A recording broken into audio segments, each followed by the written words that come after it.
शांति। Good morning angels. आज 16/12/2025 के मुरली में मेरे मीठे प्यारे बाबा बोले, तुम्हें पढ़ाई पढ़नी है और पढ़ानी है, इसमें आशीर्वाद की बात नहीं है। तो बाबा देखो यहाँ कह रहा पढ़ाई पढ़नी है और पढ़ानी है, इसमें आशीर्वाद की।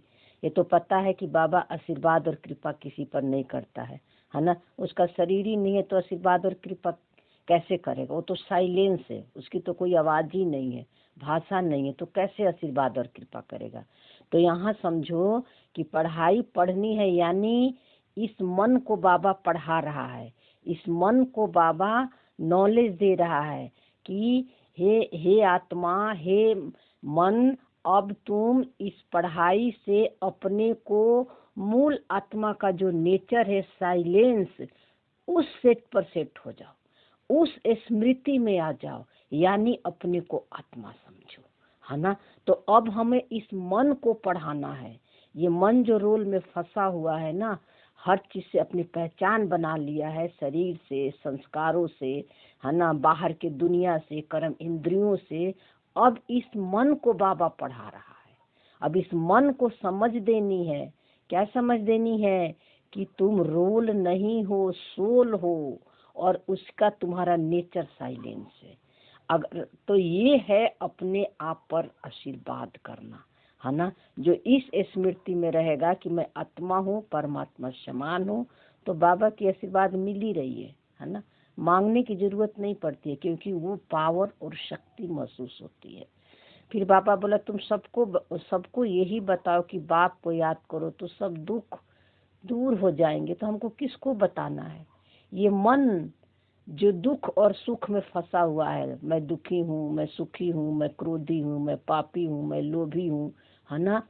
तो बाबा कह रहे इस मन को अब समझाओ कि दुख और सुख से तुम परे हो, है ना। दुख और सुख लेना तुम्हारी नेचर नहीं है, तुम तो सदा सुख स्वरूप हो, जहाँ दुख, चिंता, भय, ईर्ष्या, कोई भी कमी कमजोरी नहीं है, वो तुम्हारा नेचुरल नेचर है। तो इस मन को याद दिलाओ। दुख ले रहा है, क्रोध कर रहा है, चिंता कर रहा है, तो इसको याद दिलाओ कि मैं नहीं हूँ। दुख हरता सुख करता मेरी नेचर है। दुख हरता सुख करता यानी दुख लेना ये मेरी नेचर नहीं, मैं तो सदा सुख स्वरूप हूँ, ये याद दिलाओ। फिर प्रश्न में बाबा बोला मनुष्यों को कौन सी फिक्रात है, तुम बच्चों को कोई भी फिक्रात नहीं है, क्यों? तो बाबा उत्तर में बताया कि मनुष्यों को इस समय फिक्रात है बच्चा बीमार हुआ तो फिक्रात, बच्चा मरा तो फिक्रात, किसी को बच्चा न हुआ तो फिक्रात, कोई ने अनाज जास्ती रखा, पुलिस इनकम टैक्स वाले आए तो फिक्रात। मतलब ये डटी दुनिया दुख देने वाली है। तो बाबा यहाँ हमें तो फिक्रातों से फारिग कर दिया ना। क्या बाबा हमको फारिग कर दिया? बाबा हमें ड्रामा का नॉलेज दे दिया। ड्रामा जो है सबके अंदर फिक्स रिकॉर्डिंग है, और ड्रामा ने कब किसको कब नौकरी मिलना है, कब किसको शरीर छोड़ना है, कब आपको खाना मिलेगा, कब आपके आपके जो है आपके मतलब सुबह से बच्चा होगा, नौकरी मिलेगी, कब नौकरी नहीं मिलेगी, है ना। सब कुछ फिक्स है ड्रामा में, है ना। ड्रामा सब कुछ रिकॉर्डेड है। लेकिन हम क्या करते थे पहले कि चिंता करते थे। कोई भी नौकरी मिली तो भी चिंता, नौकरी नहीं मिली तो भी चिंता, बच्चा नहीं हुआ तो भी चिंता, बच्चा हुआ तो भी चिंता, शरीर नहीं सुखी है तो भी चिंता करते हैं, शरीर बीमार है तो भी चिंता करते हैं। यानी हर संकल्प में जहाँ सुख भी है वहाँ भी चिंता करते हैं, फ्यूचर के चिंता करने लगते हैं, हम कि पता नहीं आगे क्या होगा, बच्चों को क्या होगा। तो बाबा कहते हैं क्यों ये चिंता होती है? क्योंकि मनुष्य जो है मन में फंसे हुए हैं, ड्रामा के हर स्क्रिप्ट को मैं समझ रहे कि ये सब मैं क्रिएट कर रहा हूँ, है ना। इसीलिए ये दुखी है ना। ये डटी दुनिया है, यानी सब माइंड बॉडी यानी मनुष्यता के भान में है, इसलिए सब डटी है। ये दुनिया को बाबा डटी कहता है, क्योंकि उनको ड्रामा का नॉलेज है ही नहीं। उनको पता है कि ये ड्रामा हम आए हैं इस सृष्टि पर खेल खेलने, और खेल में दुख भी होगा, सुख भी होगा। आप पिक्चर देखने जाते हो तो उसमें तो दोनों पार्ट हीरो को प्ले करना पड़ता है ना। तो ये हम भी क्या है, आत्मा भी क्या है, हीरो है, उसको दोनों पार्ट प्ले करना पड़ता है ना। लेकिन हमने क्या किया, दोनों से पहचान बना लिए कि मैं कर रही हूँ। जो कि पार्ट कैसे प्ले करना था, डिटैच होकर, है ना, खेल समझ कर। ये सब रोल है, ये सब हम खेल खेलने किए हैं, ये सब नाटक है। हम नाटक मतलब ना अटक, और हम इस नाटक में अटक गए हैं, ठीक है ना। तो बाबा कह रहा है इसीलिए ये तुम्हें फिक्रात और चिंता होती है, मैं और मेरा सब चीज में लगा दी हो। तो बाबा ने अब हम बच्चों को नॉलेज दे दिया है कि तुम रूल ही नहीं हो। जो भी तुम्हारे संकल्प, थॉट, फीलिंग आ रहे वो तुम हो ही नहीं। तुम अपने से परे की स्थिति देखो, बीज रूप साइलेंस के सीट पर सेट हो जाओ। अब जो तुम्हारे ड्रामा के सारे दुख सुख का खेल आ रहे हैं उसको साक्षी होकर देखो। तो तुम सारे फिक्रात से फारिग हो गए हो। बाबा कह रहे कि तुम अब फारिग हो गए हो, क्योंकि हमने क्या किया, मन बाबा को दे दिया। मन मना भव मंत्र है ना, मन बाबा को दे दिया, यानी मन में जो कुछ भी आ रहा हो सब बाबा का दे दिया। और हमने अपने को क्या किया, साइलेंस के सीट पर सेट कर लिया, है ना। अब आ रहे हैं तो सारे संकल्प, सुख के भी दुख के भी, अच्छे बुरे, अब हम उसको साक्षी होकर देख रहे हैं। तो बाबा करे फिक्र से फारिग किदा स्वामी सदगुरु, यानी स्वामी फिक्र, जब हम अपने मन को यानी अपने को आत्मा समझते हैं, स्वामी के सीट पर, राजा के सीट पर सेट हो जाते हैं, तो हम सारे फिक्र से फारिग हो जाते हैं। लेकिन अभी हम क्या कर रहे हैं, अभी हम संकल्पों के गुलाम बन गया है, ये आत्मा बन गई है, सब में मैं और मेरा लगा दिए। तो सतगुरु बाबा हमें आके इसे फारिग कर देता है, अलग कर देता है। अभी तुम ऐसी दुनिया में जाते हो जहाँ कोई फिक्रात नहीं है, जहाँ किसी प्रकार का कुंठा, कमी, कमजोरी, भय, चिंता नहीं है, है ना। डुअलिटी है ही नहीं, सुख है तो सुख ही है, शांति है तो शांति ही है, प्रेम है तो प्रेम ही है ना। सुख दुख के कुछ भी अपोजिट नहीं है। तो बाबा कह रहे ऐसी दुनिया में जा रहे हो, लेकिन ऐसी दुनिया में जाने से पहले पुराने स्वभाव संस्कार से कि हमें साक्षी होना पड़ेगा, इसके प्रभाव में नहीं आना पड़ेगा, इसे दुख नहीं लेना पड़ेगा, इसे मैं और मेरा नहीं लगाना पड़ेगा। तब ये मन साइलेंस में की तरफ जाएगा, धीरे धीरे साइलेंस जो इसका मूल नेचर है वहां तक पहुंच जाएगा, ठीक है। ओम शांति। फिर बाबा बोला मीठे मीठे बच्चों ने गीत सुना, अर्थ भी समझते हैं, है ना। बाबा ने गीत क्या बताया, तू प्यार का सागर है। तो हमको भी मास्टर प्यार का सागर बनना है। आत्माएं सभी ब्रदर्स है, तो बाप आप ब्रदर्स को कहते हैं, जैसे हम प्यार के सागर है, तुमको भी बहुत प्यार से चलना है। तो बाबा प्यार का सागर है ना। तो हम आत्माएं भी क्या है, परमात्मा समान है, तो हम भी मास्टर सागर हैं। तो हमको भी जैसे बाबा सारी आत्माओं को प्यार करता है, एक समान प्यार करता है, क्योंकि बाबा किसी के रोल को नहीं देखता है, चाहे उनका रोल कितना भी गंदा हो। कोई चोरी कर रहा है, कोई आतंकवादी का कार्य कर रहा है, कोई झूठ बोल रहा है ना, कोई भीख मांग रहा है, कोई राजा है, कोई बहुत दान पुण्य कर रहा है, कोई कुछ भी नहीं कर रहा, लेकिन बाबा सभी को एक समान प्यार करता है, क्योंकि बाबा रोल को नहीं देखता है, बाबा सोल को देखता है, आत्मा को देखता है ना। तो इसीलिए बाबा कहता है कि तुम भी इसी दृष्टि को अपनाओ। जो कुछ भी तुम्हारे दिख रहा है, किसी के रोल, कोई क्रोध कर रहा, कोई गुस्सा कर रहा, कोई ईर्ष्या कर रहा, कोई तुम्हारे साथ गलत व्यवहार कर रहा है, या तुम्हारा भी कोई ऐसे संस्कार आ रहे हैं जो तुम्हें बार बार तुम्हारी स्थिति को नीचे गिरा दे रहे हैं, तो तुम जो है अपनी संपूर्णता को याद दिलाओ कि मैं तो साइलेंस हूँ, और सामने वालों को भी संपूर्णता को देखो, उनको भी संकल्पों से परे वाली, जहाँ की कोई डुअलिटी नहीं है, हम सब एक समान है, मेरे उनमें कोई फर्क नहीं है, ठीक है ना। ये दृष्टि से उनको देखो, उनके रोल से पहचान नहीं बनाओ, तब तुम सबको एक समान यानी वननेस का राज जा सकता है ना। फिर बाबा बोले भोग लगाते हैं, अब तुमको पवित्र बनना है, बड़ी बात तो है नहीं, यह बहुत चीची ही दुनिया है, हर बात फिकरात रहती है, दुख पिछाड़ी दुखी है, इनको कहा जाता है दुख धाम। दुख पिछाड़ी दुखी बाबा क्यों बोलता है? क्योंकि देखो, अगर कोई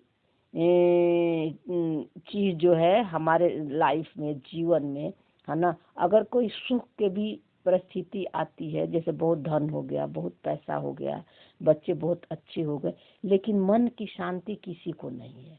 मन में सभी को, मन से तो सभी दुख ले ही रहे हैं, और नहीं तो शरीर की बीमारी तो है ही, चाहे कुछ सोने की थाली में भी खा रहा हो क्यों नहीं, ठीक है ना। तो इसीलिए बाबा कहता है कि सुख के पीछे भी यहाँ दुखी है, दुखी है। ज्यादा धन है तो चिंता है पुलिस न ले जाए, इनकम टैक्स वाला का छापा न पड़ जाए, तो बाबा कहते हैं कि यहाँ दुखी दुख है, बात मत पूछो, है ना। फिर बाबा बोला कोई जास्ती अनाज रख लिया, आई पुलिस पीले हो जाते हैं, ये कैसी डरती दुनिया है, नरक है ना। स्वर्ग को याद करते हैं, नरक का मतलब अपने को बॉडी समझते हैं, रोल समझते हैं, इसलिए नरक है, और स्वर्ग मतलब अपने को आत्मा समझते हैं। तो बाबा कह रहा है कि नरक के बाद स्वर्ग आना ही है, ये ड्रामा में फिक्स है, ये चक्र फिरते रहता है। बाकी बाबा बोला बच्चे जानते हैं अभी बाप आए हैं स्वर्गवासी बनाने, नरकवासी से स्वर्गवासी बनाते हैं, यानी बॉडी कॉन्शियस से सोल कॉन्शियस बनाने के लिए बाबा हमें नॉलेज दे रहा है। वहाँ विकार होते नहीं है क्योंकि रावण नहीं है, क्योंकि वहाँ शरीर का भान ही नहीं है, रोल का भान ही नहीं है, वहाँ डिटैच होकर सोल कॉन्शियस में पार्ट प्ले करेंगे तो वहाँ कोई विकार है ही नहीं। वही है संपूर्ण निर्विकारी शिवालय, यह है वैशाल्य, वही है संपूर्ण निर्विकारी, है ना, जहाँ जीरो पहचान है अपने थॉट से, बस इतना फीलिंग है कि आई एम, मैं हूँ, बाकी रोल में क्या हो रहा है कुछ भी फीलिंग नहीं आएगा। अपने आनंद में सोल कॉन्शियस के स्मृति में वहाँ जीवन जीती हैं सारी आत्माएं, परमात्मा समान जीवन जीती हैं, इसीलिए सत्य को शिवालय बोला जाता है। बाबा भी तो साइलेंस है ना, और रोल से साक्षी है, तो वहाँ भी यही पार्ट प्ले करना है, ठीक है ना। यहाँ वैशाल्य बाबा इसलिए बोला कि माइंड बॉडी से पहचान बनाए हुए हैं। तो अभी तो थोड़ा ठहरो, सबको मालूम पड़ जाएगा इस दुनिया में सुख है या दुख है। थोड़ी अर्थ की आदि होती है तो मनुष्य को क्या हालत हो जाती है। सत्युग में फिक्रात की जरा बात नहीं है। क्यों बाबा बोला सत्युग में फिक्रात की बात नहीं है? क्योंकि सत्युग में प्रकृति भी सत्व प्रधान होगी। वहाँ ये नहीं कि बहुत बारिश हो रही है तो बारिश ही हो रही है, भूकंप आ रही है, बाढ़ है, सब कुछ नहीं होगा। सत्युग भी सत्व प्रधान, सब कुछ सत्व प्रधान हुआ। सोल कॉन्शियस में जब ये मन पार्ट प्ले करेगा तो हर चीज प्योर, सब देवताओं के स्मृति में पार्ट प्ले करेंगे, है ना। वहाँ घर में ताला नहीं लगेगा, ये तेरा घर मेरा घर नहीं होगा, सारा घर लगेगा कि मेरा ही है। ऐसा लगता है कि लगेगा आपको कि सारा मेरा ही परिवार है, जैसे अपने बच्चे लगते हैं ना, तो वहाँ ऐसे ही लगेगा कि सारा जो भी हो सब हमारा ही है, हमारे अंदर ही है। आपको ऐसा नहीं लगेगा कि सब कुछ बाहर खेल चल रहा है, आपको लगेगा कि सारा खेल मेरे अंदर चल रहा है ना। इसीलिए सब अपने लगते हैं, है ना। तो बाबा कहता है कि फिकर से फारिग कीदा स्वामी, सबको स्वामी तो एक ही है ना। तो तुम शिव बाबा के आगे बैठे हो, यहाँ ब्रह्मा कोई गुरु नहीं है, ये तो भाग्यशाली रहते। सबका स्वामी एक है, यानी सारे मनों का स्वामी एक ही है, वो है बाबा, सुप्रीम कॉन्शियस, ठीक है ना। और सबका रोल यानी सभी मनों का जो रोल आप देख रहे हो प्ले हो रहा है इस सृष्टि में, ये सब बाबा के अंदर से यानी बाबा की लाइट से सारे खेल चल रहे हैं, है ना। तो इसीलिए सारे मनों को बाबा स्वामी है, ठीक है ना। लेकिन ये ब्रह्मा बाबा वाला कोई गुरु नहीं है, ये भाग्यशाली रथ है, नहीं बाबा का चैनल है जिसके मुख से परमात्मा का ज्ञान निकल रहा है। बाबा इस भागीरथ द्वारा तुमको पढ़ाते हैं, यानी बाबा हमें नॉलेज देता है, क्योंकि बाबा का शरीर तो है ही नहीं, ये भी ड्रामा ने फिक्स कर रखा है। और जब ड्रामा ने कहते हैं ना कि इन्हीं के तन में क्यों आते हैं और किसी में नहीं आएंगे, नहीं, ड्रामा ने इन्हीं के मन में फिक्स कर रखा है रिकॉर्डिंग, तो बाबा इन्हीं के मन में हर कला पाएंगे, है ना। वो चेंज नहीं हो सकता क्योंकि बाबा भी ड्रामा से बंधा हुआ है, ठीक है ना। तो बाबा बोला वो ज्ञान का सागर है, तुमको भी सारी नॉलेज मिली, ऐसा कोई देवता नहीं जिसको तुम न जानो। यहाँ बाबा एक पॉइंट में, ऐसा कोई देवता नहीं जिसको तुम न जानो। इसका मतलब क्या है? सच और झूठ को परख तुमको है। क्यों बाबा बोला?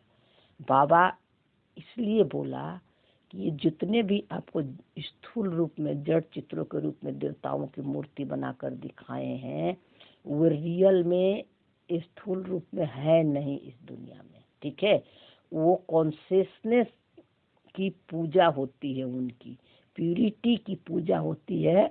जब ये माइंड सोल कॉन्शियस में पूरी तरह उस स्मृति में आ जाता है तब, यानी आत्मा समझकर जब ये पार्ट प्ले करता है। सत्युग में भी ज्ञान नहीं होगा, ये मन का स्टेज है ना। इसलिए वो सारी देवताओं को गुणों के आधार पर उनका चित्र बनाए हैं, जिससे हम भक्ति मार्ग में पूजा पाठ ये मन ही करता है। ठीक है ना। लेकिन बाबा अब हमको समझ दे दी है ना, कि कोई इस दुनिया स्थूल रूप में कोई भी देवी देवता नहीं है, ये मन का स्टेज है। ठीक है ना। लेकिन जब तुम आप देवी देवता बनोगे तो उस टाइम आपको भान नहीं होगा, वो आगे क्या होगा बाबा करेगा तो आगे एक्सप्लेन आपको करेंगे कि सत्युग में देवी देवता सब कुछ होगा, लेकिन आपको स्मृति नहीं होगी कि हम देवी देवता हैं। इसीलिए बाबा कहता है कि तुमको परख है, क्योंकि कॉन्शियसनेस की पूजा होती है और वहाँ आपका ये मन जो है साइलेंस में परमात्मा समान रहेगा, वहाँ नॉलेज होगी ही नहीं, है ना। तो इसलिए बाबा कहा कि देखो सारे देवी देवताओं को गुणों के आधार पर, तो दुर्गा जो दुर्गुणों को नष्ट कर लिया, हनुमान शक्ति का प्रतीक है, गणेश बुद्धि का प्रतीक है, तो ये सब हमारा गुण है, नेचर है, उस गुण के आधार पर उनका फोटो बनाया हुआ है। ठीक है ना।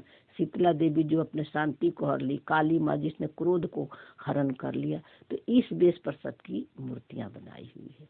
तो इसीलिए बाबा बोला ऐसा कोई देवता नहीं है जिसको तुम न जानो। और तुमको आपको बाबा ने हमको समझ दे दी है ना। तो ये किसी को पता नहीं है सचखंड कब और किसने स्थापना किया, ये अज्ञान की अंधियारी रात है। मतलब अज्ञान की अंधियारी रात यानी किसी को पता नहीं है, मतलब सब अज्ञानता में फंसे हुए हैं, स्थूलता में फंसे हुए हैं, इसलिए उनको नॉलेज ही नहीं है।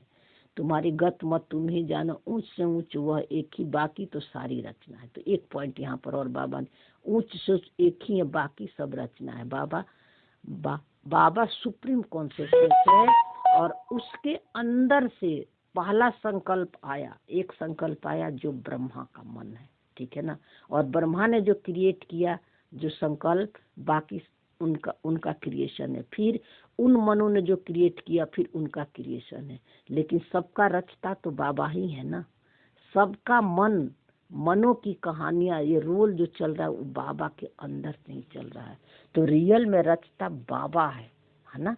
बाबा पावर हाउस है, वो रचता है, उसके अंदर से सारे मनों का खेल चल रहा है, पूरा यूनिवर्स चल रहा है ना।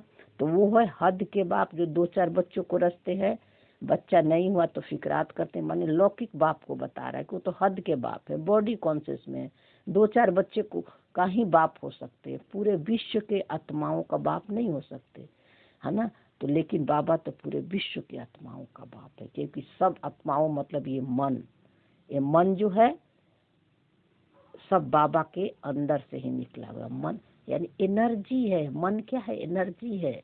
मन जो है थॉट ऑफ बंडल है, विचार है, और ये विचार क्या है? एक एनर्जी है। ठीक है ना। तो जब ये मन एनर्जी लेवल पर पहुंच जाएगा, है ना, तो आपको जो है ये दुनिया जैसी दिख रही है वो सपनों वाली दुनिया आपको नहीं लगेगी, है ना। भ्रम वाली दुनिया नहीं लगेगी, है ना। रियल लगेगी। रियल क्या आपको लगेगा? आपको हमेशा अनुभव रहेगा कि मैं हूँ ही आत्मा, परमात्मा समान। वहाँ अनुभव नहीं होगा, लेकिन समझ के लिए बता रही है। ये सब बहुत सूक्ष्म बातें, तो इसको एक्सप्लेन करना भी थोड़ी ये होती है ना। फिर बाबा बोला कि आयुष्मान भव धनवान भव, यहाँ ऑलरेडी हर लक्ष्मी प्रचुर मात्रा में होगी, लंबी आयु जियो रहती है बॉडी की, क्योंकि वहाँ सोल कॉन्शियस में चिंता फिक्र है ही नहीं, कोई काउंटिंग है ही नहीं, कोई भाषा है नहीं, तो सब कुछ ऑटोमेटिक होता है। इसीलिए बाबा कहते हैं कि इसलिए मैं आशीर्वाद नहीं करता हूँ, तुम सिर्फ कहते हो शिव बाबा को याद करो तो विक्रम विनाश होगा। शिव बाबा विक्रम विनाश का मतलब अपने को रोल से डिटैच हो जाओ, साइलेंस के सीट पर सेट हो जाओ। किसी भी विकार कैसे आते, संकल्पों के रूप में, तो मैं और मेरा मत लगाओ उसमें, तो आपका सारा विकार क्या होगा, विनाश होगा, यानी आप उसके प्रभाव में नहीं आओगे। इसी को कहा जाता है सहज योग याद। फिर बाबा बोला आत्मा अविनाशी है, शरीर विनाशी है। बाप कहते हैं मैं भी अविनाशी हूँ, तुम मुझे बुलाते हो, आकर हम पतितों को पावन बनाओ। आत्मा ही कहती है, न पतित महान आत्मा कहा जाता है और पवित्र है तो सुख शांति है। तो बाबा बोला कि आत्मा अविनाशी है ना, और शरीर विनाशी है, ठीक है ना। तो जब तुम आत्मा समझकर अपने को बाबा को बुलाओगे, है ना, तब बाबा तक आपकी संकल्प पहुंचेगी, आपकी थॉट पहुंचेगी, फीलिंग पहुंचेगी, बाबा के टचिंग को कैच करोगे जब साइलेंस में रहोगे, रोल से डिटैच रहोगे, है ना। लेकिन जब हम रोल से पहचान बना लेते हैं तो अब कहते हैं कि हम महान आत्मा है, पतित आत्मा है। लेकिन बाबा कहता है कि आत्मा न पतित होती है और ना जो है वो कभी, आत्मा न पापी होती है, न पुण्य आत्मा होती है। आत्मा तो सदा ही पवित्र है, परमात्मा समान है और सदा अपने सुख और शांति उसका तो मूल नेचर है ना। फिर बाबा बोला एक कि एक होलीएस्ट ऑफ होली चर्च, यहाँ विकारी को आने का हुक्म नहीं है। होलीएस्ट ऑफ जो मन परमात्मा समान बन गया है ना, जो संकल्पों से परे वाली मन, संकल्पों से परे वाली कॉन्शियसनेस बीज रूप में, तो वो होली चर्च हो गया, यानी हम भगवान के हो गए, परमात्मा समान बन गए। तो बाबा बोला वहाँ कोई विकारी को आने का हुक्म नहीं है।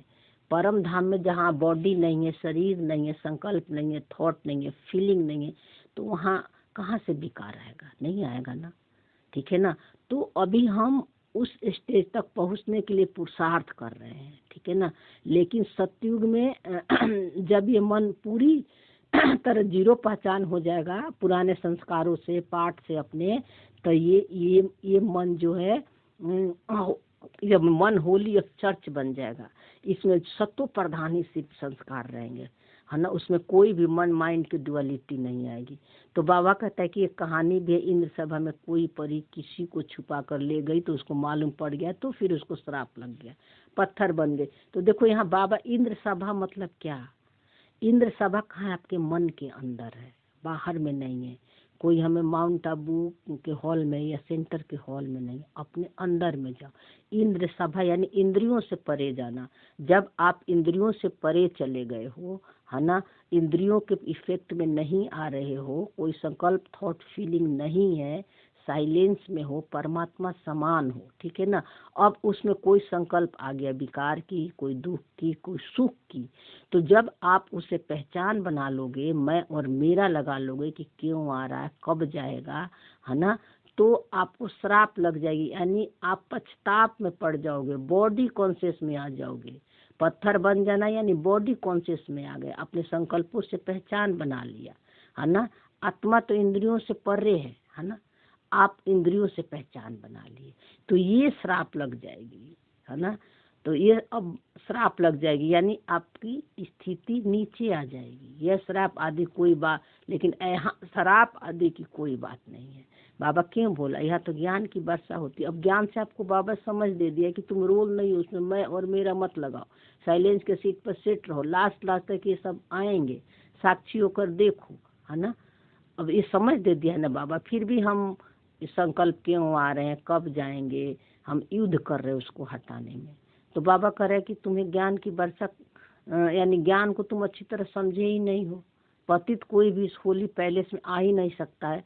पतित आए मतलब कोई भी संकल्प ऐसे नहीं आएंगे, है ना, जो आपको नीचे गिराए, कहाँ नहीं आएंगे।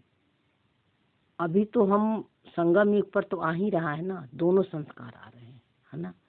तो बाबा कर, लेकिन एक दिन यह भी होगा, हाल भी बहुत बड़ा बन जाएगा, यानी लेकिन जैसे जैसे ये मन साइलेंस की तरफ बढ़ेगा तो एक दिन आपका मन जो है ये प्योर हो जाएगा, जिसमें कि एक भी संस्कार तमो प्रधान वाली नहीं आएगी। तो बाबा कहते तुम भी होली बनते हो, मनुष्य समझते हैं विकार विगत सृष्टि कैसे चलेगी। तो हम भी पवित्र जीवन जीते हैं ना बाप समान। तो बाबा कहते हैं कि लेकिन मनुष्य कहते हैं सृष्टि कैसे चलेगी विकारों में नहीं जाने से, है ना। तो बाबा कहते हैं कि आपकी नॉलेज रहती है देवताओं के आगे, कहते भी आप सद्गुण संपन्न हो, हम पापी हैं। तो स्वर्ग है होलीएस्ट ऑफ द होली। तो होलीएस्ट ऑफ द होली यानी परमात्मा समान जब तक नहीं बनोगे तब तक आप स्वर्ग में जा ही नहीं सकते, यानी चिंता दुख फिक्र से मुक्त ही नहीं हो सकते जब तक साइलेंस में नहीं जाओगे, अपने को परमात्मा समान नहीं समझोगे। फिर बाबा बोला तुम तो हो रूहानी बच्चे, बाप कहते हैं मीठे बच्चे बहुत बहुत मीठा बन जाओ, यानी रोल से साक्षी हो जाओ, रोल से दुख लो ना सुख लो, प्यार के सागर बन जाओ। देह अभिमान के कारण ही प्यार के सागर नहीं बनते। देखो बाबा बोला बॉडी कॉन्शियस, अपने को अभी भी शरीर ही समझते हो, शरीर समझोगे तो रोल से पर इफेक्ट करोगे, इसलिए अपने को आत्मा समझो। इसलिए फिर बहुत सजाएं खानी पड़ती है, फिर मोचरा और मानी स्वर्ग में तो चलेंगे परंतु मोचरा बहुत खाएंगे। तो मतलब उस सत्युग में जाएंगे जो लास्ट तक अपने त्रेता में जाएंगे, जो कि अभी भी संकल्पों से लड़ रहे हैं, सत्युग में नहीं जा पाएंगे, है ना। सत्युग में जाने के लिए 100% डिटैचमेंट चाहिए रोल से, लेकिन ये अभी हम पुरुषार्थ कर रहे हैं तो धीरे धीरे आएगा। बाबा की मुरली सुन के इसमें मत पड़ जाना कि हाय मेरे तो अभी बहुत स्थिति नहीं बनी है, नहीं, धीरे धीरे होगा। सबका ड्रामा में फिक्स है, होना एक दिन सभी का है, सभी वहाँ तक पहुँचेंगे जो सूक्ष्म वाली पुरुषार्थ कर रहे हैं। तो बाबा समझाते हैं बहुत प्यार से चलो, नहीं तो क्रोध का अंश हो जाता है, शुक्रिया करो। देखो बाबा ने है एक और पढ़, क्रोध का अंश भी आपको नीचे गिराएगी। कोई क्रोध कर रहा है, गुस्सा कर रहा है, उस टाइम हम अंदर जाके अपना चेकिंग करते हैं। तो अब चेकिंग करते करते अब देखते हैं कि ज़्यादा दुख तो नहीं लेता है मन, लेकिन सूक्ष्म रूप से कहीं ना कहीं हल्की सी फीलिंग रहती है। तो जो हल्की सी फीलिंग दिख गई ना, अब आप उसको शुक्रिया बोलो। उस आत्मा को क्रोध किया है तो थैंक यू बोलो, बाबा को थैंक यू बोलो, ड्रामा को थैंक यू बोलो। वो क्रोध किया हमें हमारा सत्य दिखाने के लिए कि अभी भी तुम्हारे मन के अंदर दुख लेने का फीलिंग है ना। तो बाप मिला है जो हमको नरक से निकालने स्वर्ग में ले जाते हैं। सजाए खाने तो बहुत खराब है। सजाए खाना यानी रोल से पहचान बना लोगे तो सजाए खाते रहोगे, कभी दुखी रहोगे कभी सुखी महसूस करोगे, ठीक है। तो बाबा फिर यहाँ बोला कि रक्षा बंधन इस समय का एदगार है ना। बाप सबको कहते प्रतिज्ञा करो पवित्र बनने की अंतिम दिन। तो रक्षा बंधन का मतलब क्या? रक्षा बंधन के मतलब कि हम बाबा के साथ कंबाइंड है, मैं और बाबा दोनों एक समान है और साइलेंस है। अब जो है रोल में जो कुछ भी आ रहा उसमें मैं और मेरा मत लगा, ये है प्रतिज्ञा, ठीक है। पवित्र बनेंगे, योग में रहेंगे तो पाप कट जाएगा, यानी अपने को आत्मा समझोगे, बाबा के साथ कंबाइंड रहोगे, रोल से डिटैच रहोगे तो न पाप होगा न पुण्य होगा, क्योंकि आप पाप और पुण्य दोनों से परे चले गए हो। पाप और पुण्य भी कहाँ संकल्पों के रूप में है ना। मैं पापी हूँ, मैं पुण्य आत्मा हूँ, ये भी क्या है, एक संकल्प ही तो है। लेकिन आत्मा इनसे भी परे है। आत्मा न पापी है न पुण्य, आत्मा सिर्फ है तो सब कुछ हो रहा है, लेकिन आत्मा डिटैच है। बच्चे को याद कर खुश होते हैं ना, स्त्री पुरुष को याद कर खुश होती है ना। तो यह कौन है भगवान वाचने का। बाबा कहता है कि जैसे स्त्री पुरुष को देखकर खुश होती है, उससे बाबा भी अपने बच्चों को यानी आत्मा को देखकर खुश होता है। वो रोल को नहीं देखता है बाबा, ठीक है ना। तो यह भगवान निराकार है ना। तो बाप कहते हैं मैं इनके श्री कृष्ण के 84 जन्मों के बाद फिर से स्वर्ग का मालिक बनाता हूँ। यानी श्री कृष्ण यानी मन का स्टेज है ना। ये मन जो है, जिसका मन जैसे ब्रह्मा बाबा का मन वो शुरू से ही है, तो उन्होंने 84 जन्मों यानी पूरी सृष्टि चक्र में उन्होंने पाठ प्ले किया, शुरू से लास्ट तक है। बाकी सबका तो नंबर बार होगा ना, सबका 84 तो नहीं हो सकता ना, कब कौन आ रहा उस हिसाब से होगा। अब बाबा कह रहे हैं कि अब लास्ट में फिर मैं इन्हीं के मन को श्री कृष्ण के अवस्था तक ले जाता हूँ, है ना। तब ये श्री कृष्ण का अवस्था तक ले जाने अभी मन को मालिक बनाता हूँ, राजा बनाता हूँ, अभी गुलाम बन गया है। तो अभी झाड़ छोटा है, माया के तूफान बहुत लगते, ये सब बड़ी गुप्त बातें हैं। माया के तूफान क्या है? अपने पुराने स्वभाव संस्कारों का तूफान। जब हम ज्ञान में जैसे जैसे आप आगे बढ़ोगे भर भर के आएंगे और ज़्यादा आएंगे, सबकॉन्शियस माइंड से आएंगे। ऐसे ऐसे संस्कार आते हैं जो हम समझ भी नहीं सकते कि अच्छा ये भी संस्कार अभी छुपा हुआ था। तो इसे घबराना नहीं है ना। ये सब आ रहे हैं जाने के लिए, सब मर्ज होने के लिए आ रहे हैं। तो जितने संस्कार आए, जितने संकल्प थॉट फीलिंग आए, बस साक्षियों को दे रखो, बाबा को देते जाओ। अगर नहीं कर पाते हो तो उसको लिखो, लिख के दे दो बाबा को, है ना। और साइलेंस में बैठ के चेक करो, अटेंशन दो मन पर। तो फिर बाबा बोला कि हाँ ही पूरी राजधानी स्थापना हो जानी है। गीता में लड़ाई दिखाते हैं, पांडव पहाड़ों पर गल मर गए, बस रिजल्ट कुछ नहीं। तो बाबा बोला कि राजधानी कहीं ऊपर नीचे इधर उधर नहीं है स्थापना, यही आपके मन के अंदर ही सतयुग आनी है, ठीक है ना। और जब आपके मन के अंदर सतयुग आएगा तो आपको बाहर भी चाहे कैसे भी सीन चल रहे हो वो आपको सतयुग ही दिखेगा, क्योंकि अब आप सोल कॉन्शियस में आ गए हो तो किसी की कमी कमजोरी दिखेगा ही नहीं, है ना। तो अभी लड़ाई चल रही है, हमारे संकल्पों की लड़ाई चल रही है, अच्छे और बुरे संकल्पों के। अब हम दोनों को साक्षी होकर देख रहे हैं, है ना, यानी अपने को आत्मा समझ रहे हैं। फिर पांडवों को पहाड़ों पर गल मरे, बस रिजल्ट कुछ नहीं। इतना ही ना दिखाया है कि पांडव ने लास्ट में पहाड़ पर गए, सब गलमल, सब जो है गल मरे, है ना। इसका मतलब क्या, सब बॉडी कॉन्शियस में थे, कहीं ना कहीं ईगो का भान था। सिर्फ एक शायद युधिष्ठिर था जो कि शुरू से लास्ट तक बाबा के साथ कंबाइन था, है ना। तो इसीलिए सबको दिखाए, आगे कुछ फिर नहीं दिखाया, ठीक है ना। तो एक से तो राजधानी नहीं बनेगी ना, ठीक है ना। बाकी सब बॉडी कॉन्शियस में थे। अभी तुम बच्चों को सृष्टि के आदि मध्य अंत को जानते हो, बाप ज्ञान का सागर है ना, तो सुप्रीम सोल है। सृष्टि के आदि मध्य अंत को जान गए हैं, है ना, तीनों कालों को जान गए हैं, है ना। ये तीनों काल मतलब सृष्टि चक्र में पार्ट हम ही प्ले किए हैं। तो बाबा बोला बाप ज्ञान का सागर है ना, वह है सुप्रीम सोल। आत्मा का रूप क्या है यह भी किसी को पता नहीं। देखो बाबा यहाँ क्या बोल रहा, आत्मा का रूप क्या है ये भी किसी को पता नहीं है। तो अब देखो हम आत्मा को पॉइंट ऑफ लाइट देखते हैं, चित्र देखते हैं, परम धाम में देखते हैं, तो बाबा कह रहा है कि किसी को पता नहीं है।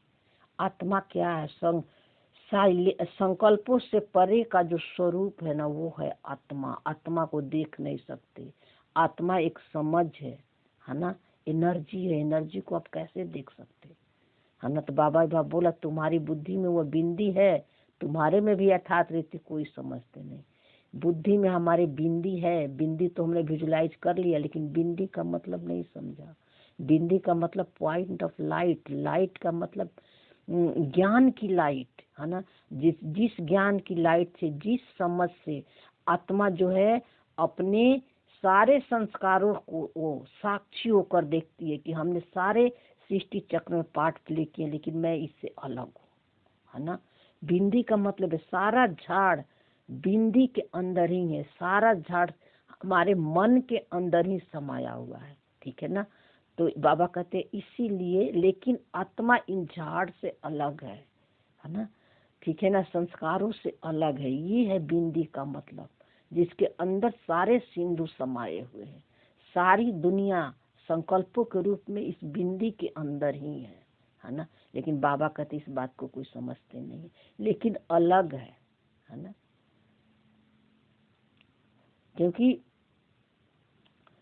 चलो आगे सूक्ष्म वाली बातें, अभी कंफ्यूज हो जाओगे, कुछ भी नहीं समझते, फिर भी बाप कहते थोड़ा सुनते हैं तो ज्ञान का विनाश नहीं होता है। यानी बाबा कहते हैं फिर भी अपने को आत्मा समझते हो, जब तक आपकी स्मृति अच्छी नहीं बनती है तब तक ज्ञान से ही अपने को समझ दो, छोड़ना नहीं है। सूक्ष्म नहीं समझ में आए तो स्थूल ज्ञान को भी पकड़े रखो। क्योंकि देखो कल एक बहन का फोन आया था, वो बहन 1 साल से ज्ञान में है ना, लेकिन उनको सूक्ष्मता वाला ज्ञान में वो काफी कंफ्यूज हो गई और कहती पहले बल्कि स्थिति अच्छी थी, और इस सुने तो उन्होंने खाना भी बाहर के खाने लगा, ये भी करने लगा, और जो है रोल में भी एक्शन में भी आने लगी, और बार बार बोलने लगी कि तो ड्रामा का स्क्रिप्ट है, ड्रामा का स्क्रिप्ट है, ठीक है ना।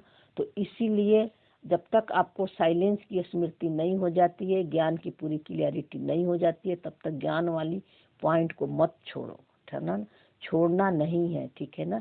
लेकिन साइलेंस होकर साक्षी दृष्टा का पार्ट जरूर प्ले करो, है ना, जरूर अपने रोल से डिटैच होने का पुरुषार्थ करो। फिर बाबा बोला कि तुम ब्रह्मा के बच्चे ब्राह्मण हो, तुमको ताज अभी तो है नहीं, भविष्य में मिलना है। ब्रह्मा के बच्चे यानी ब्राह्मण हो, अभी ये मन पुरुषार्थ कर रहा है ब्रह्मा बनने का, यानी रूल से डिटैच होने का। तो तुमको ताज अभी नहीं है, भविष्य में मिलना है, इसलिए तुम्हारी फोटो भी रखी है।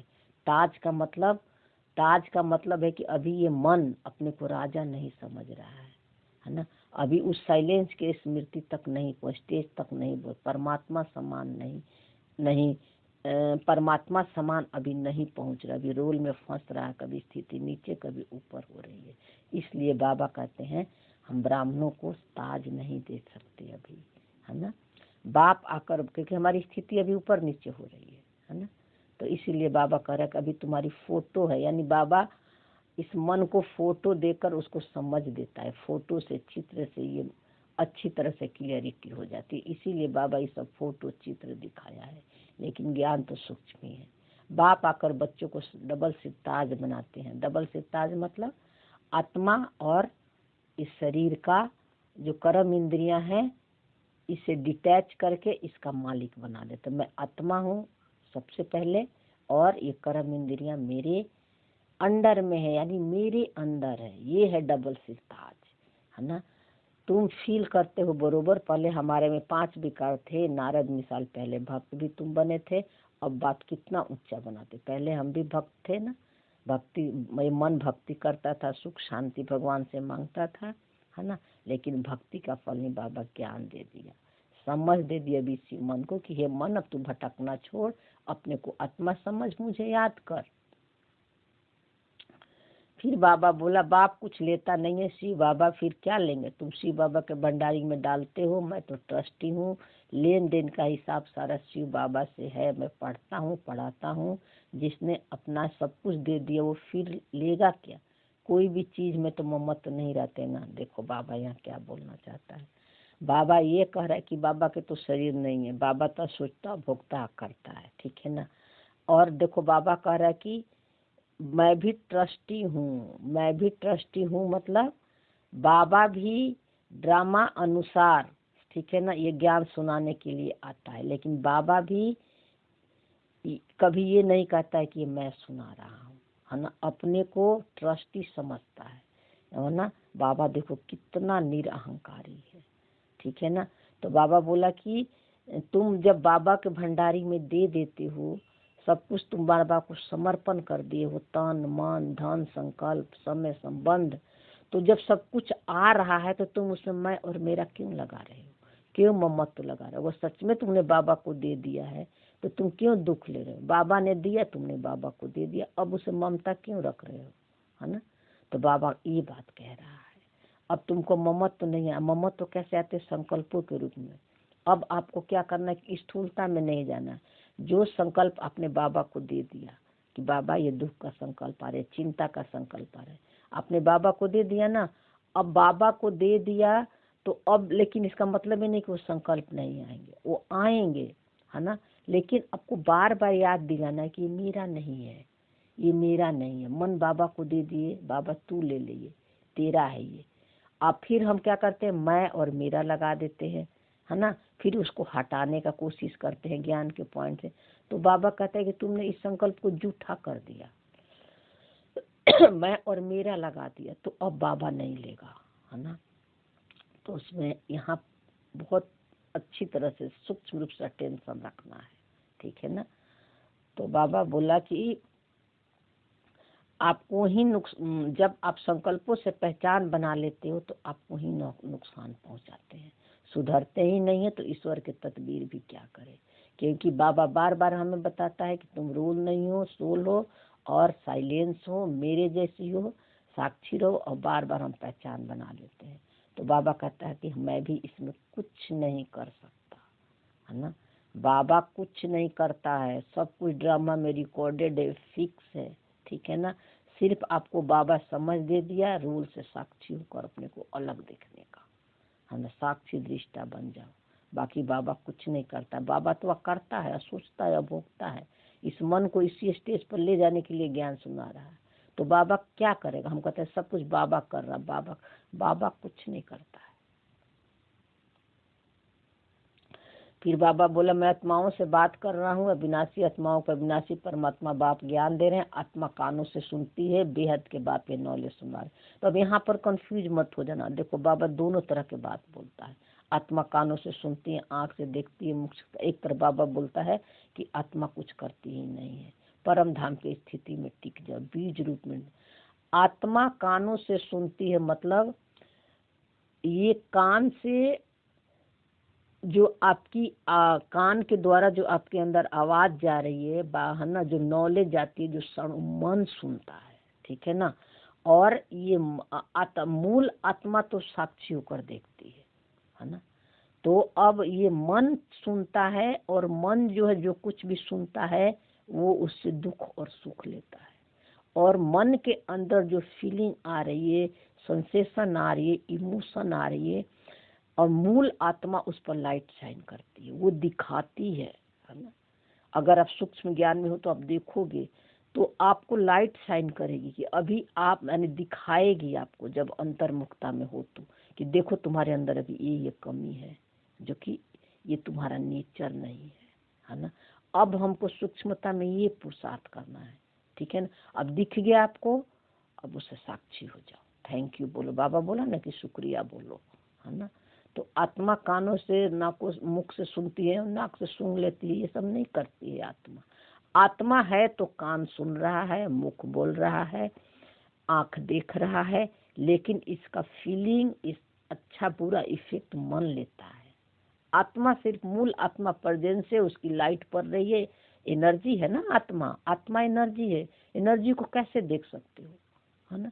आप हवा जो चलती है उसकी जो ठंडक आती है ना, या गर्माहट आती है, तो क्या आप उस हवा को देख सकते हो, अनुभव करते हो कि ठंडा महसूस हो रहा, गर्म महसूस। उसी तरह गुलाब के फूल के खुशबू को अनुभव करते हो, उसको देख सकते हो, नहीं देख सकते हो। तो आत्मा भी एक एनर्जी है, एनर्जी को कैसे देख सकते हो, है ना। वो जैसे बिजली, लेकिन एनर्जी है ये कैसे पता चलता है। घर में बिजली है कैसे पता चलता है, जब हम उसको वॉशिंग मशीन में, लाइट जलाने में, पंखे में यूज करते तब पता चलता है कि लाइट है।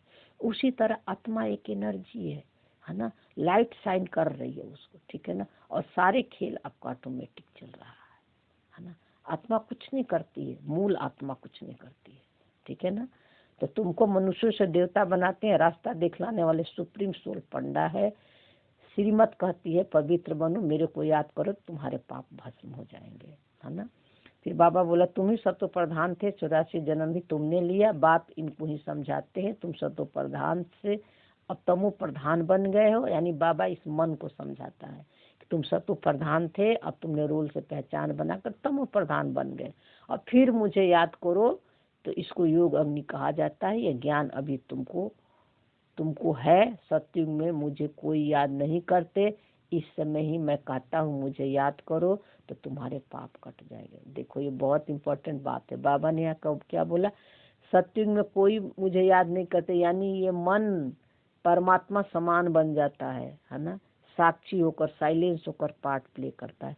तो इसीलिए सत्युग त्रेता में भगवान को याद नहीं करते हैं भगवान। इसीलिए संगम युग को डायमंड युग कहते हैं, क्योंकि इसी टाइम हम बाबा से कंबाइंड होते हैं, अपने सत्य को जानते हैं, है ना। ये भी ड्रामा में फिक्स है बाबा का, है ना। तो इसीलिए बाबा बोला कि मुझे याद करो, तुम्हारे पाप पड़े। यही समय है, इसीलिए संगम युग बहुत ही हीरे तुल्य समान है।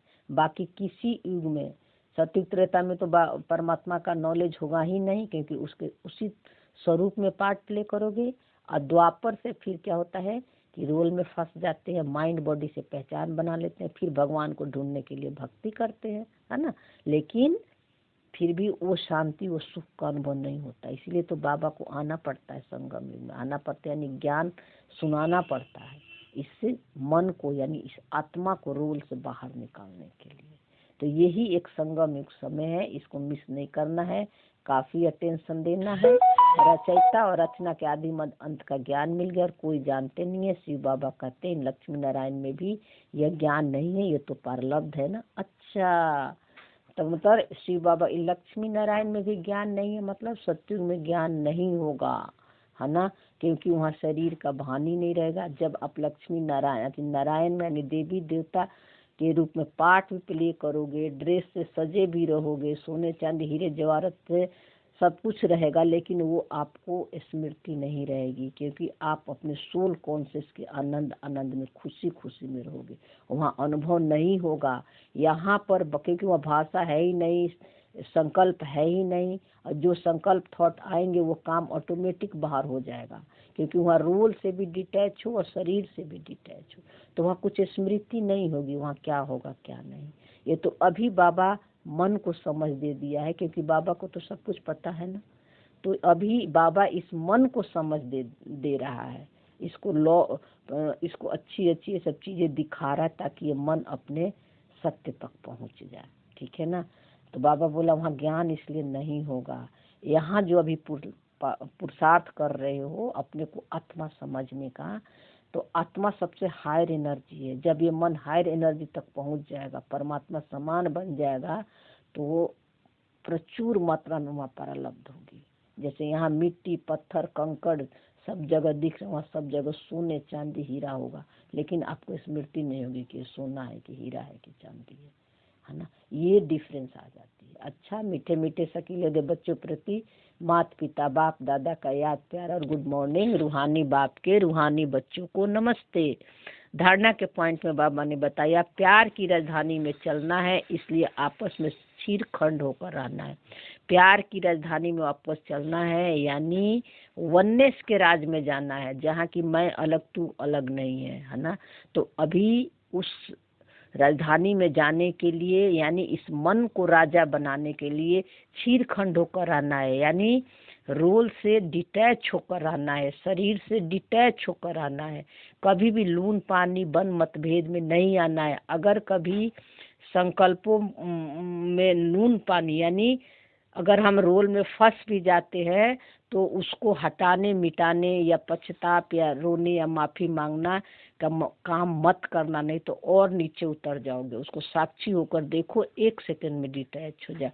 अपने आप को आप ही सुधारना है, स्वयं को सुधारना है। बाहर हमें किसी को नहीं सुधारना है, किसी को चेंज नहीं करना है। खुद हमें अपने आप को याद दिलाना है, यानी अपने अंदर मन पर आपको अटेंशन देना है, क्योंकि लड़ाई कहाँ होती है, मन के अंदर ही होती है ना, संकल्पों में। तो लून पानी नहीं होना, यानी मिक्स मत हो जाना संकल्पों में, रोल में मैं और मेरा मत लगा देना। मैं और मेरा लगा दे तो आप मतभेद में आ गए, यानी मन के बस में आ गए, है ना। और मूल आत्मा मन से परे है, आपको मन से भी अब परे जाना है, तब यही मन उस साइलेंस तक जाएगा। तो दूसरी पॉइंट में बाबा ने बोला देह अभिमान को छोड़ मास्टर प्यार का सागर बनना है, अपने दैवी कैरेक्टर बनानी है। देह अभिमान यानी सोल कॉन्शियस की स्मृति में रहना है और अपनी दैवी कैरेक्टर बनाना है, यानी सोल कॉन्शियस के स्मृति में हो तो आपका दैवी गुण अपने आप इमर्ज होने लगता है। बहुत बहुत मीठा होकर चलना है, यानी अपने को आत्मा समझना है, रोल से डिटैच होना है। वरदान में बाबा बोला मन की स्वतंत्रता द्वारा सर्व आत्माओं को शांति का दान देने वाले मनसा महादानी भव।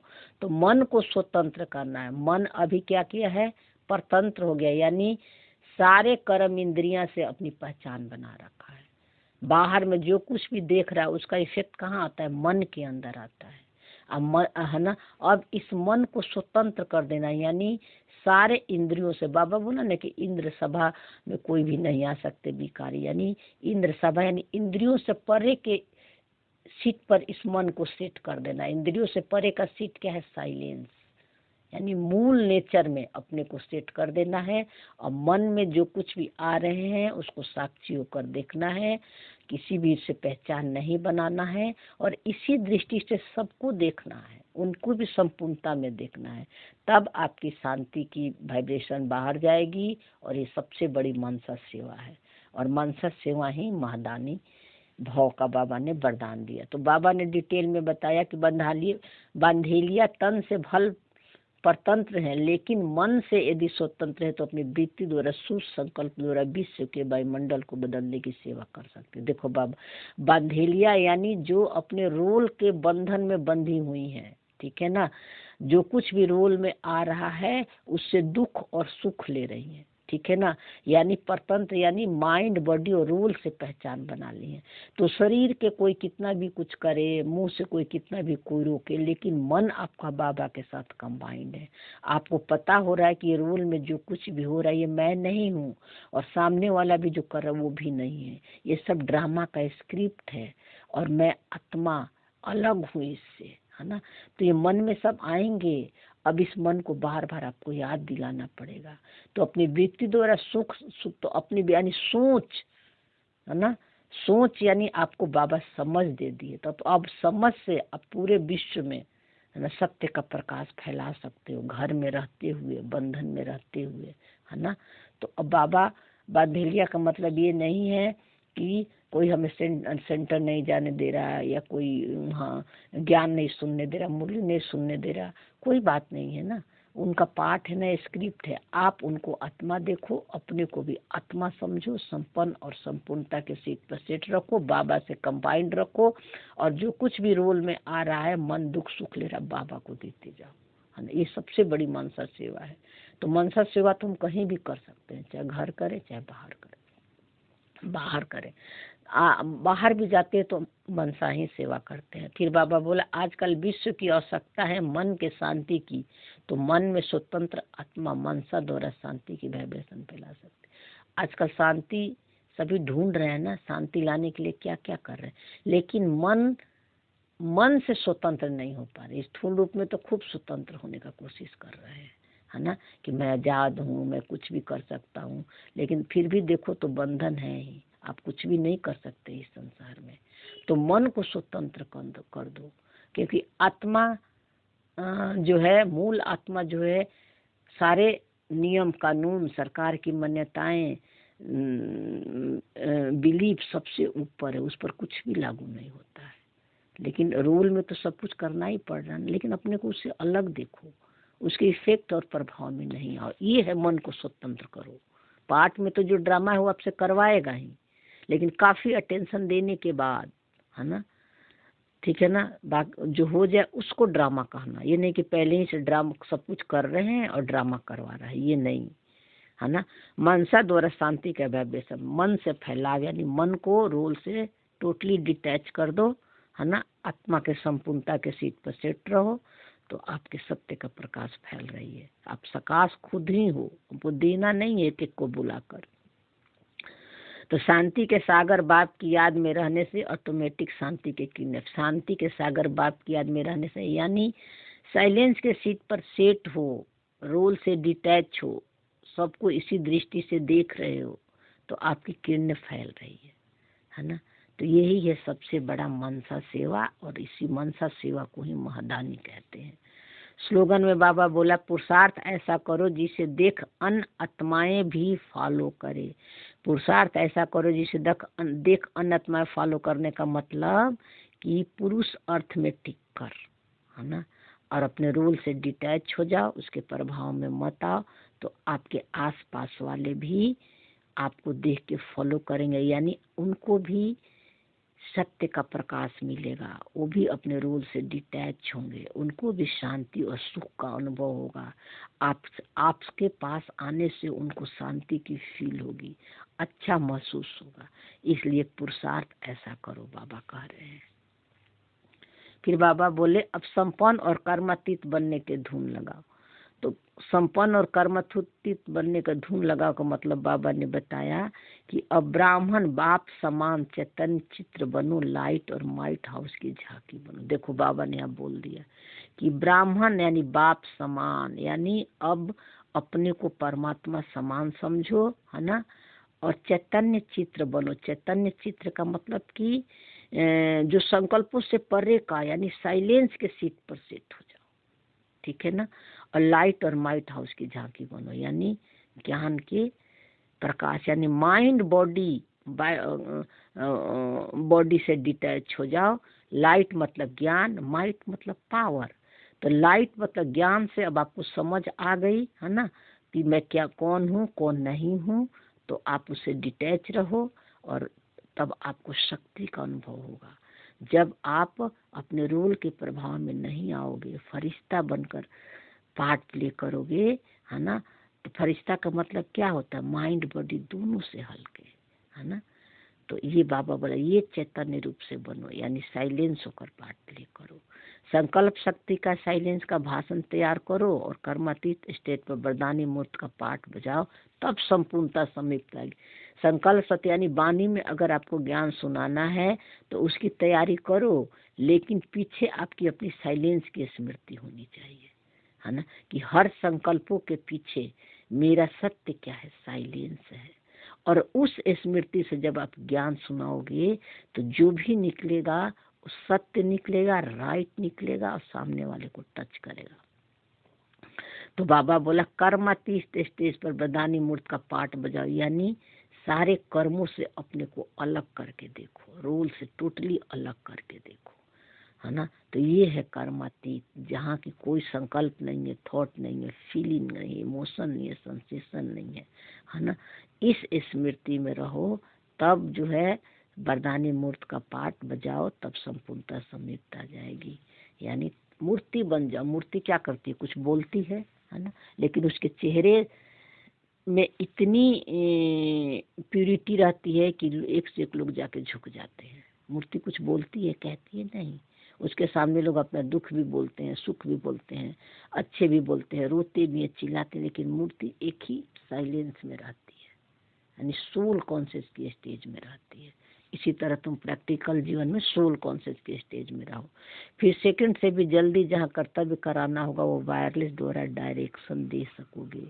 फिर जो है सेकंड में आपकी जो है आप जो है वायरलेस द्वारा, यानी आपका संकल्प जो है जो वहाँ नहीं उसको भी टच करेगी। इतनी वाइब्रेशन फैल जाती है साइलेंस से, आस पास वाले जो नहीं आना चाहते वो भी आ जाते हैं।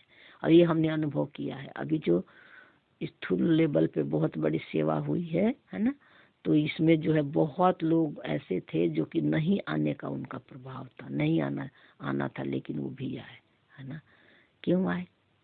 क्योंकि जब हम साइलेंस में रहते हैं तो बाबा की टचिंग होती है ना। बाबा आपके थ्रू उनको टच करता है, ठीक है ना। वो वाइब्रेशन जाती है उनको, फिर वो आ जाते हैं। ओम शांति।